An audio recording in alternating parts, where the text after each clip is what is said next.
Welcome to Cosmic Communion. Innocence. Innocence is like one of my favorite translations from the I Ching of 25. I didn't understand these kind of like themes of like inanimate love, universal love. Like, okay, like I get it. But like, especially when we talk about like the inanimate, that didn't make sense to me. But when I read that it was innocence, something about that like really just clicked in about 25 for me. Yeah. So I really want to get into that. Yeah.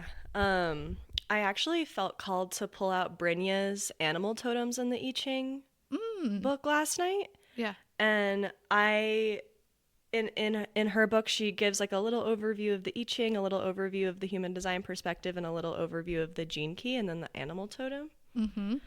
And I love the way that she described the human design perspective on it.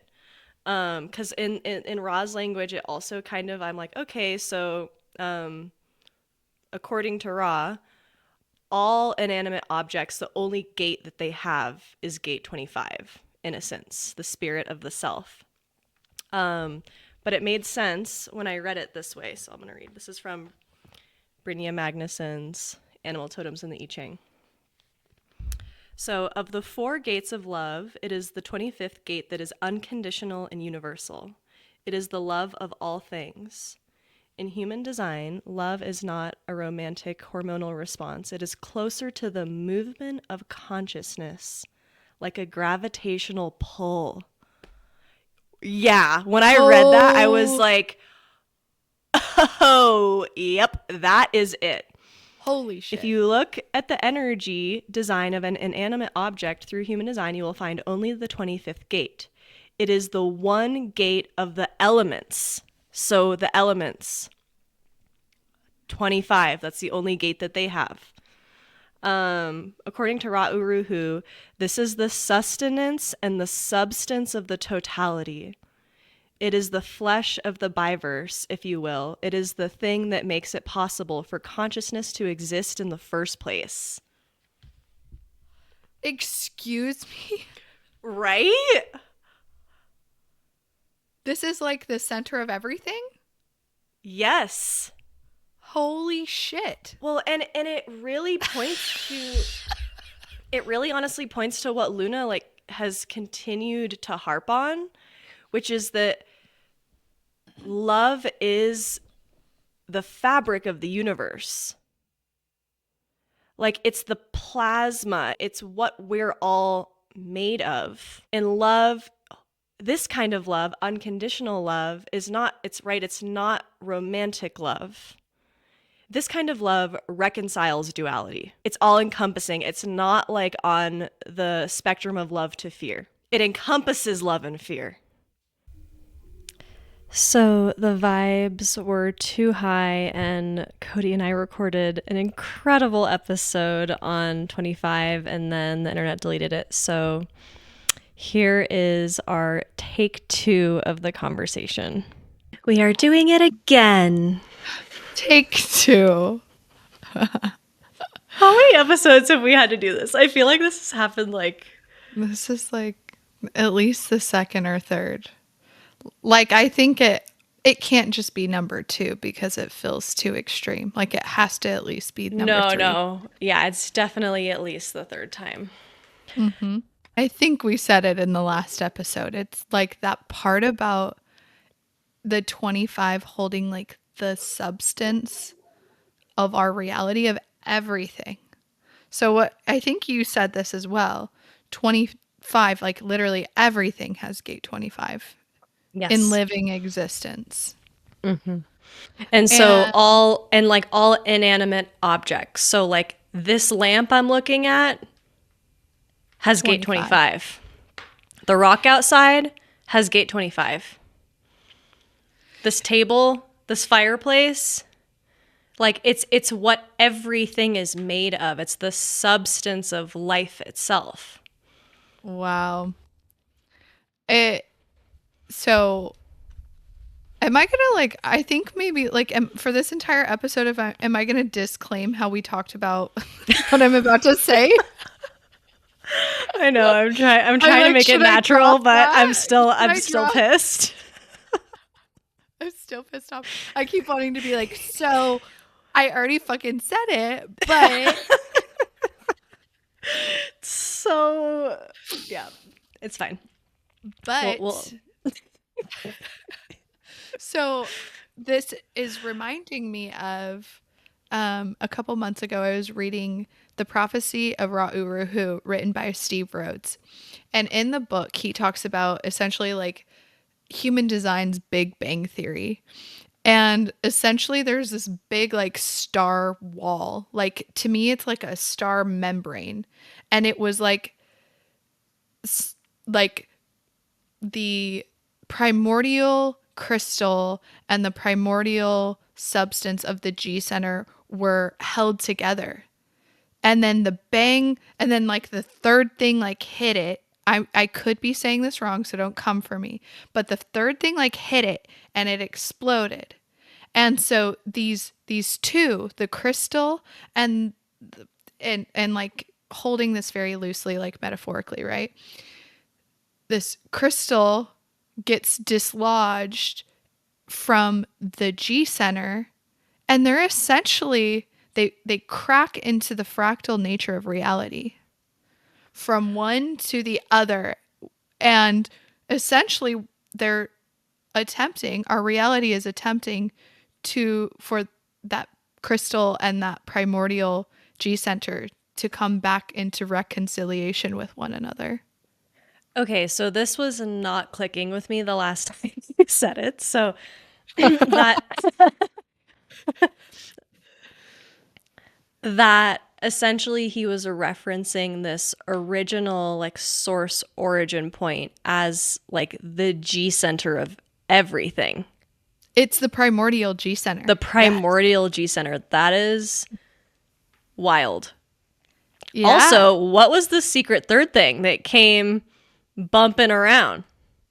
I need to go back. I think like we're gonna have to do a separate episode on it because it made a lot of sense to me when I was reading like the kind of like the metaphor, like the myth of what it was. I was like, essentially what hit with me was like, okay, Big Bang, fracturing of reality, where like literally when we talk about fractal mechanics and our consciousness, we're traveling along these cracks of consciousness back to the primordial G center. That's what's guiding our own G centers. And it's a reconciliation of love towards oneness, towards being, everything is attempting to move towards its oneness and its wholeness. And what that's bringing up for me is like what love is. Like love is a gravitational pull. Yes. Towards what we are? Yes. Question mark? Well, I think that was the thing that stood out to me the most in this was this like love is not a hormonal response. It's closer to the movement of consciousness, the movement of consciousness. The movement of consciousness. I love what you honestly it is that those are the only words that can really touch it, which is movement towards what we are. And so if you even think about that in the ways that we interact with our reality, the way we interact with art or a lover or something that we love, it's because there's a frequency and a magnetic pull that is pulling us towards wholeness. That other thing outside of us holds like a fractal sliver nature of what we are made of. And that's how, and that's like that pull of love towards everything around us. And it also feels like it's like we're pulled towards it because we can reclaim that part of ourself. Yeah. Which is so much, I feel like this is such a consistent theme across all of the episodes that we have recorded. The importance of the fractal and the fractal really being like it is everything. The whole purpose of being alive in an individuated, differentiated form is to differentiate so we can take the shape that we truly are to magnetize the other externalizations of who we are, aka our fractal, our soul family. Yes. So we can come together, and in coming together, we access more of who we are, more of our consciousness, and how that creates this like stronger gravitational pull back to the source. Like the way I keep seeing it is like, it's like, okay, like the slingshot. like once I'm me, I'm in my shape, my form that I came here to be. And the way that I take that form and that shape is by releasing all of the conditioning and layers that are of conditioning that you know are distorting my frequency. Then all of the people who are on my fractal, who are doing their work to become their shape, can like, I feel them just like, it's like they like magnetize to you. And then this larger fractal of people who are living as themselves, as a fractal, were then connected to this consciousness that is greater than the sum of our parts. Yes. And that there is this force that's pulling us back to source. Yes. Yes. And so thinking about the nature of 25, and that 25 is it feels like it's the fascia that connects us. It's like, yeah. Well, in the gene keys, it's physiologically correlated to the heart. So that's interesting to me, because it's like the pulse, it's like the beat, you know, and the heart just even like biologically, or I don't even know if is it physiological or biologically, is like kind of the correspondence of like a magnetic field in our body. Our heart is literally at the center of the magnetic field of our whole entire physical body. This has been measured like by science. And so it's interesting that it governs gate 25, because that's that magnetic it's the field blood. that we're yes. It's like pumping the blood. It's the no, I know what you mean though. There is I feel like what you're touching is like there's a greater network. Like it's like it's pumping life force. Like blood is like the sustenance of life, like and there's an entire system that is outside of just the heart that it's pumping, you know, down to the toes and the, you know, the tips of our fingers and the tips of our toes. It's like feeding so many different systems all at once. And that place in the center of us is like this what's the word? Yeah, it creates that. It creates that magnetic interaction with the energy, or like the nature of energetic reality, essentially, on every level.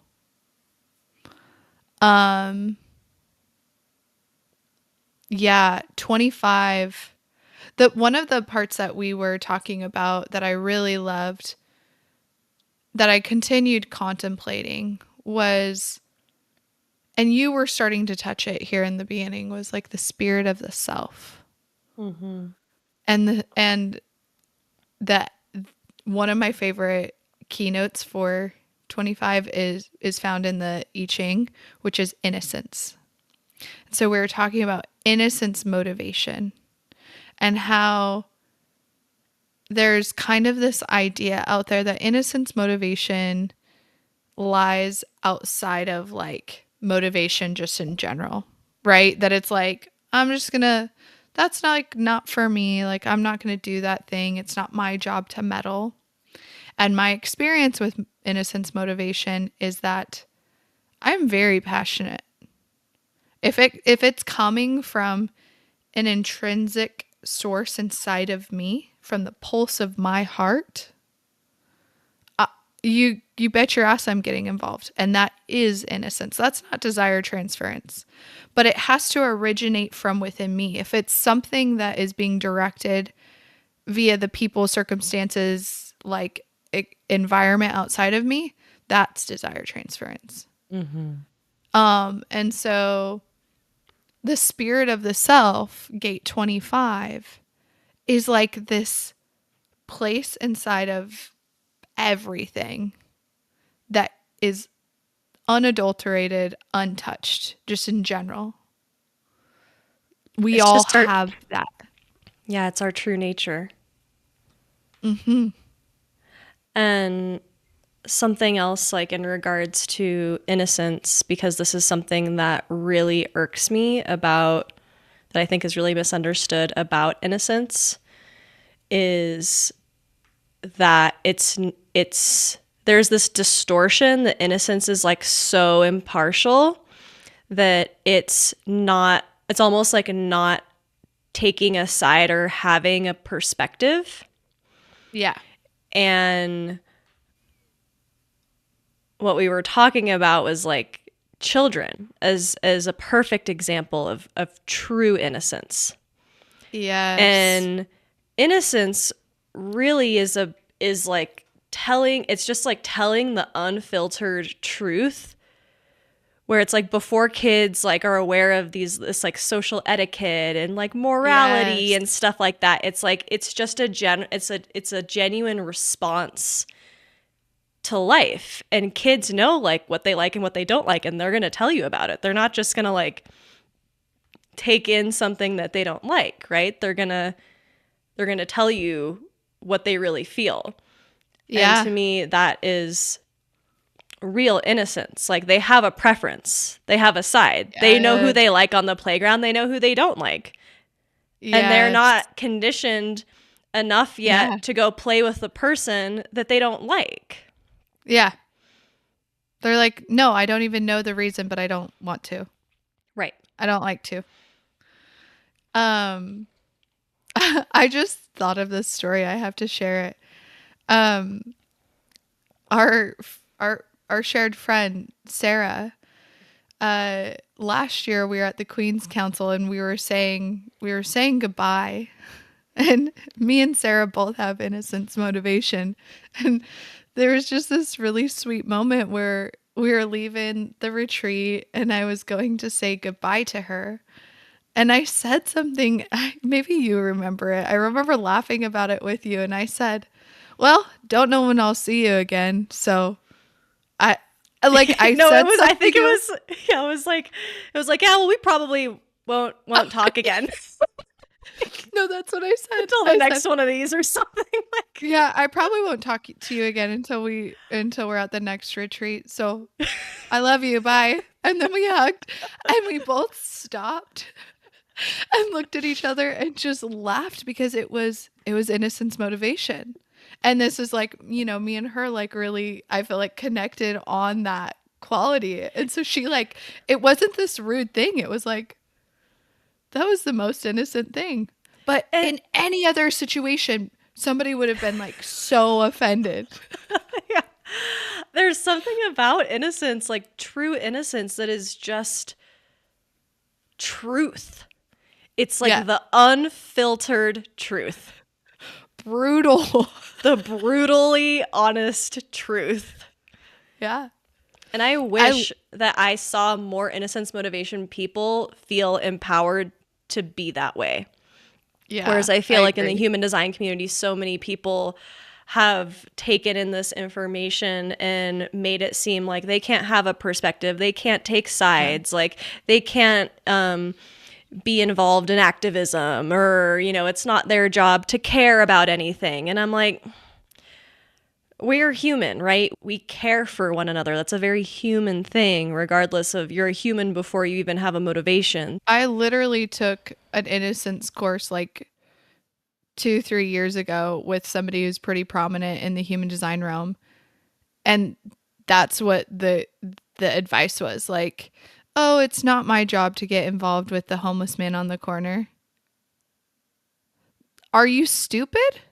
Like that to me is the opposite. Like I feel my innocence come online when I hear things of that nature, because to me innocence motivation is so highly tuned. And actually any just like you were saying, as human beings, our motivations are tuned in to humanity. And so that's not like, that wasn't like a quality that was prescriptive of innocence motivation. That was more telling of like a way that this person had become numbed and desensitized to their own humanity at the time. And then was giving kind of like bad advice towards this idea of innocence motivation, which had me really in a loop for a while. Like, Yeah. oh no, I don't care. I don't care about anything. Yeah. That says my flaming heart, like somebody that feels so passionate about so many things that are happening in the world, but comes from a place where it has to touch me. It has to touch something inside of me in a very personal way first. And then it's like I can engage with it, if that makes sense. Yeah.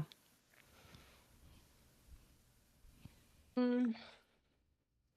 I feel like I'd love to touch on like where we find this gate in the body graph and how on the other side of 25 we find 51, which is the Yeah. gate of shock, and that this is the channel of initiation. Yeah. It's the only channel that connects the heart center directly to the G center. And so I'm curious what that brings up for you in contemplating that specific connection. Well, I'm trying to remember what I can about the centering circuit specifically. So I believe it's the 1034 and the 2551 that are specific to the centering circuit. Yes. I don't know. I don't remember if 1057 is also included, but I think it's 1034. It's just those two, I think. So sacral to G, G to heart. Yes. Okay. So this idea of like the centering circuit, which is all about like the ways in which we situate our own selves in the world, how we do and how we engage and exchange with the world outside of us from that like pure innocent space. Like I'm exchanging who and what I am at my core with the world outside of me. And so the 2551 is really, to me, like the way that I always think of it is this kind of like, it's like a rogue pathway. Like when you meet like a 2551, they're always somebody who's like trailblazing a new way, where the heart is very centered, the heart and the ego centered is very centered in community and in exchange with other people. The G center is it alone in its own frequency of self. Mm-hmm. And so when you look at the 2551, it is this pathway of energetics that that we travel from being with one another and exchanging with the world back into the self, back home into our frequency. And so that's something that always like really it's a stupid thumbs up. But that's something that always strikes me with that kind of connection, especially with like, because it is, I think like with the 51, the gate of shock specifically, when you're just kind of inside of that heart ego place, it feels really good to just be with the people that you love. And the 2551 is kind of here to remind us that we also, in order to be with the people that we love, we also have to know ourselves intimately. Like We have to be able to unplug and tune back into that, like that homing frequency. It's like a homing beacon of of like vibration that we are. When we tune into that, this is kind of the conversation around, and I would love to hear you talk about this again if you feel a response for it. But this difference of having the undefined G versus the G, so being really attuned to your own frequency, it's like your path, it's your purpose, it's your direction. And so the clarity that has been coming through for me over the last couple of months as I have stepped more onto my path and almost like accepted my role at a deeper level, I'm starting to see the impact that my G center has on the people around me. The image that always comes through is that like our G center is our track. The function of it is to keep us on our track, to help us remember who we are, why we're here, and where we're going. Our whole purpose for incarnating on this planet. All of those secrets reside within the G center. yes. And with me, I have 1, 2, 3, 4. I think I have 6, maybe even 7 gates defined in the G center. Wow. And most of them are on my design side. So most of them are on my body. Wow. And so it's something that I have cultivated more awareness around through just observing how I impact the people around me. And I really feel like it was a conversation that you and I had that it really struck me that my purpose is to help everybody else stay in their purpose. Yeah. It's like the gravitational pull of my G center has this like magnetic force that just like snaps people into place, like onto their tracks. These are your tracks. Yeah. The mind and conditioning is always trying to pull us off of our track. Right? Yeah. Thinking, oh, I need to go on this path. This is the path I should be on. This is the path I should be on. This is the identity I should be. This is who I think I am. And so all of these things are distractions that are literally pulling us off of our track. And so what I've noticed is just my purpose is really to help people remember and be like, this is who you are. This is why you're here. And it literally sometimes feels like I'm fucking herding cats. You're like, guys. I'm like, no, Cody, you're on this one. Luna, you're on this one. You're on this one. Stay on your fucking tracks, bitches. Truly. Yeah. Truly, that's not mental. She says that. She's like, guys, come on. And then, the mind is like something, an idea comes through and it's like, oh, I'm going to go. Like, no. Get on your fucking track. Well, what I love about this kind of like what I've witnessed in you kind of cultivating this awareness is like before you've always had that like quality of like, no, here's the path. But before it was like more unconscious. It's almost like you've uncovered this and kind of like reclaimed it. Like, oh, this is like what I do.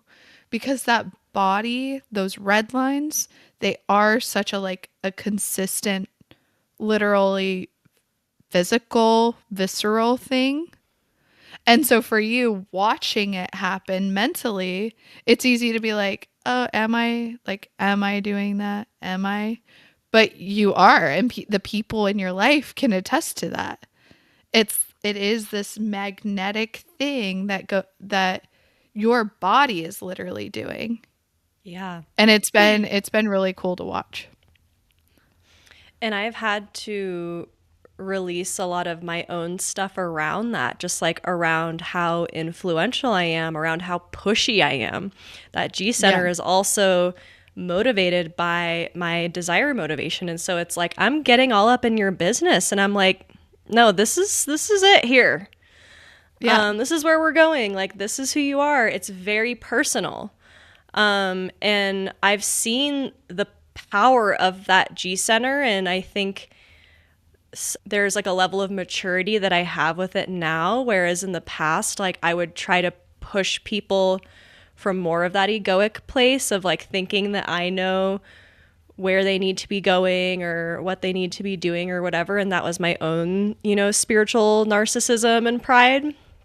And now the more I'm stepping into this is like my actual work, you know, and vocation and the thing that people are paying me for. It's like, I trust that the people who are coming to me for, you know, management services, for whatever work it is that we're doing together, see that I see where they're going, and I'm just holding you accountable to your own path. I'm not trying to force you onto my path. I'm just making sure that you stay on your path. Yes. And typically, especially with core fractal people, it's like our paths are aligned. They're maybe walking in parallel. Yeah, yep. and they're going like this, and there will be points where we diverge and go on our, you know, different journeys, and then points where we're going to come together again. But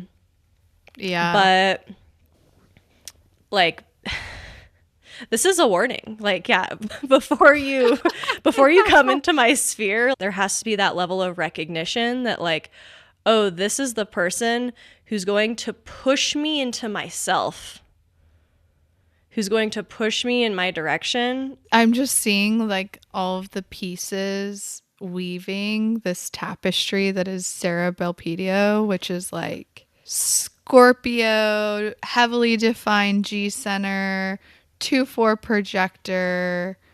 What else? Something else just came in very like loud and clear with that. The 2644, like just how all of it like is guiding and weaving and like has like the level of kind of involvement that you've had with your deconditioning process has allowed you to like open it up and see it. Like a lot of this is like red lines. It's unconscious. The body graph gives us an opportunity to actually see it and like know that it's there. Yeah. And that's the thing. And to understand that energetic at that level is such a gift. Yeah. That is a gift that only the body graph offers us. Yeah. And I love believe that wholeheartedly. I love that you bring in the 4426 of it as well, because I never really got why they called it the channel of surrender until somewhat recently. And that it's like, I am manipulating you in surrendering to who you are. Yeah. Yep. And it does take some manipulation oftentimes because the ego doesn't want to surrender. You got to sell people on. You have to. I sell people on. Yeah. It's really hilarious. Yeah. Oh my gosh. Oh, the part of it that was weaving in there is it's like, oh, the cross of the unexpected as well. Like all of these, it's like a deep initiation, right? Like your warning is to be heeded. It is. And also, I'm nice, you guys. Okay. I'm not that scary. I know that all y'all listening to this podcast are reaching out to Cody and you're not reaching out to me. And I'm starting to take it personally. I'm kidding. But yeah, it's like the more I have taken off the masks. I'm probably the more judgmental of the two of us. Actually, I don't know. Am I? I have 18.6 in my ascendant. Oh shit. Okay. So I've been like really seeing that lately. I'm like, oh, I be judging. I be seeing what needs to be corrected. Oh my god. And personal view, right? So I have Yeah. I have 6-color view. So Yeah. you know, It is what it is. yeah. I'm not judging you. I'm just judging. I'm judging your ego. Yeah. And you. And everything that you're doing fucking wrong right now. Here, let me just do it for you. Oh my god. Yeah. Mm. But okay, we digress, but I think like really at the heart of 25, like one of the as the sun is transiting 25, one of like the key things that I'm really like hooking into is that this is like this energy, whether it's defined or not in the chart, is a part of our humanity, which is to say that there is a place inside of us, a frequency inside of us that no matter how off course we think that we've gotten, we can touch into, tap into, remember. It is the remembrance. And if we touch into that part of us, reality shifts. Mm-hmm. And so I feel like that is like really it's a source substance, you know? Yeah. It's like it really touches something really deep in our humanity. I love that source substance, and to weave in the gene keys of it all. The shadow is constriction. The gift is acceptance. And the city is Universal love. universal love. Universal love. And so, yeah, that really captures it, that source substance. So we constrict when we are afraid. And in that constriction, we are cutting ourselves off from source, from that vital life force energy. Yeah, it almost feels like 25 is like the foundation of everything. That's like the 0 point back into the self. And by connecting back into the self, like the spirit of the self, what is the spirit of myself? We then can begin to kind of like untangle this like conditioning, this life path that we've been on that has been full of dissonance and chaos and, you know, trauma, quite literally. And connecting to that deepest part of our most innocent nature reminds us how good and whole that we already are. And so it is like, yeah, it feels like it is that source that we can return to in those moments when we forget. That's what 25 feels like for me, to me. I don't know. Yeah. Yeah, I feel like personally, I definitely in my life have been cut off from that feeling. Like cut off from that feeling of that unconditional love. Yeah. Yeah. I feel like I that's a wound. Yeah, I mean, he calls it like the sacred wound or like the primordial wound. It's like we all have that kind of like wounding around the heart. And so much of my healing journey has been about removing the layers of constriction around that. It's interesting to me, the wounding of the heart. It's like the primordial wound, which is like all of us begin in kind of this warm, dark womb tucked in, eternally safe, and then we get blasted out into this like cold, bright world. And there's the first wound, right? Wound, where we're disconnected from our source and then go on this journey called life. And so it's like even just the beginning of like biological life, it's reflecting that like thing that happened, the Big Bang, whenever it happened like millions of years ago, and like it's the same thing. Like we're still It's the same fucking pattern. We're all still wounded by actually just the nature of how it all began. You know, that like that just that's how it is. That's why this all exists. And so like 25 for me is like it is that, but it's also just it's the substance. It's the it's the way that it's all happening anyway. Yeah. It's the fabric of reality. It's the fabric of reality. Yeah. Yeah. And it is the force that reconciles all. It is the force that integrates polarity, that reconciles duality. It encompasses everything. Everything. Yeah. Yeah. The love of the mother. The love of the mother. The cosmic mother, the great mother, your own mother. All of the moms.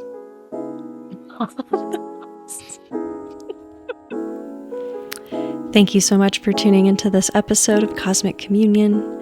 If you enjoyed this conversation with me and Cody, then you can find us inside Heavenly Bodies, where we dive deeper into the cosmic synthesis. This episode is brought to you by Seed Sounds Media, and we invite you to enter the creative crucible, a space for initiation deeper into yourself and your creative process. To learn more, you can visit seedsounds.com/memberships or click the link in the show notes.